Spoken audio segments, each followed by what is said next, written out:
Salut à tous, bienvenue dans ce 8e épisode du Petit Potager Urbain. Aujourd'hui, je vais vous parler du paillage et des limaces. Oh papa, il y a une limace là!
Alors il y a plein de vidéos, tout le monde le sait, il faut pailler sa terre au potager, c'est extrêmement important. Alors de 1, ça garde l'humidité dans le sol, de 2, ça protège le sol, de 3, ça empêche les mauvaises herbes de pousser, et de 4, ça crée de la matière organique pour les plantes, donc plein de bonnes choses pour se nourrir. Après, je suis sûr que vous trouverez aussi d'autres avantages au paillage, vous pouvez l'écrire dans les commentaires sans souci. Alors ici pour le paillage, j'utilise majoritairement du foin, que je mélange de temps en temps avec un peu de BRF, donc du bois raméal fragmenté. Souvent des tailles de haies que je passe dans mon petit broyeur, car dans un paillage, il faut essayer de respecter un rapport carbone-azote. Donc ça veut dire des matières azotées et des matières carbonées. Donc les matières azotées, ça va être vos déchets de cuisine, la tonte d'herbe, le foin. Les matières carbonées seront plus la paille, le broyat, les feuilles mortes, etc. J'attends que l'avion soit passé, J'essaie que mon paillage ne soit pas trop grossier. Donc je le passe au broyeur ou à la tondeuse pour vraiment que tout se met... Oh non, mon voisin qui se met à disquer. Donc j'essaie toujours que mon paillage et mon broyat soient le plus fin possible. Je passe au broyeur et à la tondeuse, je mélange bien le tout comme j'ai montré dans ma précédente vidéo.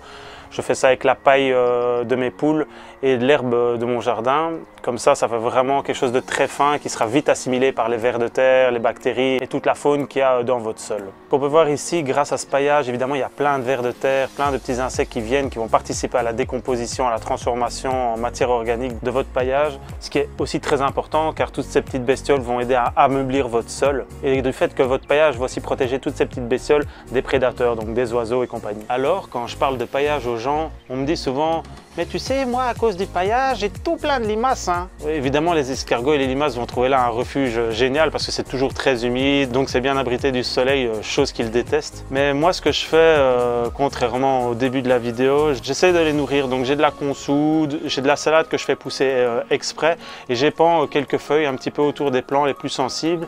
Là, récemment, mes plants de courgettes se sont fait attaquer violemment par les limaces et les escargots. Mais j'ai réussi à les sauver en allant le soir ramasser les escargots et les limaces que je voyais à la main, en mettant évidemment de quoi les nourrir pour les attirer ailleurs. Et maintenant le problème est plus ou moins résolu, on voit que mes plantes ont repris. Et je ne sais pas ce qui s'est passé parce qu'il y a encore des limaces et des escargots dans mon potager, mais ils ne s'attaquent plus aux plants de courgettes qu'ils avaient déjà dévorés. Mais les plants de courgettes ont du mal à reprendre et sont beaucoup plus en retard que la moyenne.